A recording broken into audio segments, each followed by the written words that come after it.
Hi guys, today I'm going to be showing y'all how I made this lemonade stand. So let me just give y'all a quick tour. Okay, so this is how it looks from the front. There's some seating here and some seating over here. There is like, I don't know, stepping stones, I don't know. So here is where it says fresh lemonade, 25 cents a glass.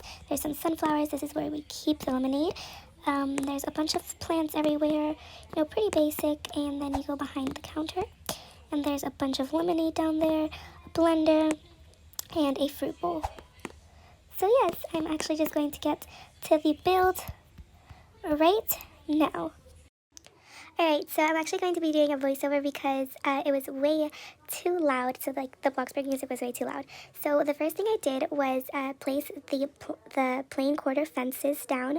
And then the next thing I did was get pillars, and I used the plain pillars. They're only 70 Bloxburg money, I guess. That's what you would call it.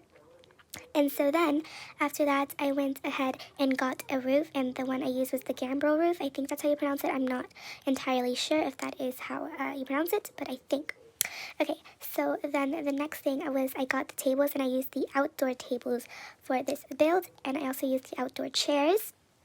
So yes, so you're just going to want to place them all around the table. And I did kind of scoot them back because I did need some space for the stepping stones. So I used the ghost gray and the twisted wood. So we're just going to be coloring those really quick.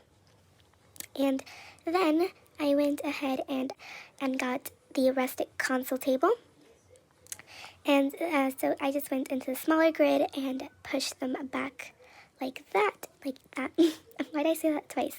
Okay, so the next thing you're going to want to do is get a fruit bowl. So you get the bowl and then you get the blender. So the blender is going to be used the blender is going to be used to make the lemonade. And then I got the glass vase, and you can pick any flower of your choice to go in the vase. And so the next thing you're going to do is you're going to get the paint, so the easel. So you're going to be using the painting stand for this build. And then after that, you are going to start painting or coloring, whatever you want to say. You're going to start coloring all of the tables and chairs.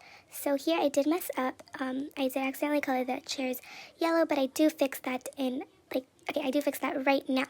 So we're just going to paint all of them really fast. So, okay, you're going to want to paint them all the same color, and I used the buttermilk color. For the easel, I used the color linen, and then buttermilk on the back. And for this one, I used institutional white and buttermilk for both of the tables. And then for the fences, I used buttermilk as well. I just thought it was a really nice color. It was a nice yellow, a pastel yellow. And then for the pillars, I used institutional white and smooth plastic. And then for the roof, I used buttermilk again, and I used the plywood texture. And then I colored the other two institutional white as well. And I colored the fruit bowl buttermilk too. And then the blender, I just colored a pastel yellow. And the vase, I colored institutional white. So, okay. Next, you're going to want to get your hanging lights, and you're going to put them across, and you're going to color those linen and then white. So yes, that is how I made my lemonade stand.